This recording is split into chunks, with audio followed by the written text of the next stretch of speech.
नमस्कार शेतकरी मित्रांनो, आपल्या शेतामध्ये आपण बाजरी, मका, ऊस तसेच सोयाबीन तसेच अनेक पिके केलेली आहेत. तर त्यामध्ये आपल्याला स उन्नी ही दिसून येत आहे. जमिनीमध्ये उन्नीचे प्रमाण जास्त प्रमाणात दिसून येत आहे.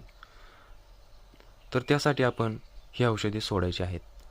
म्हणजेच लिसंटा आणि क्लोरोपायरिफॉस हे आपण पाण्यातून सोडायचे आहे किंवा ठिबक सिंचनाद्वारे सोडू शकता. लिसंटामध्ये आपण जे घटक आहेत ते पाहू शकता. फिप्रोनिल हे 40% आहे आणि इमिडाक्लोप्रिड हे 40% आहे, ज्यामध्ये 100 ग्रॅम एकरी प्रमाण आहे. आणि हमला 550 म्हणजेच केनॉन, क्लोरोपायरिफॉस, सायपरमेथ्रिन हे येतं त्याच्यामध्ये घटक. ते आपण 500 ml एकरी सोडू शकता, ज्याने आपले उन्नीचा 100% नायनाट होणार आहे.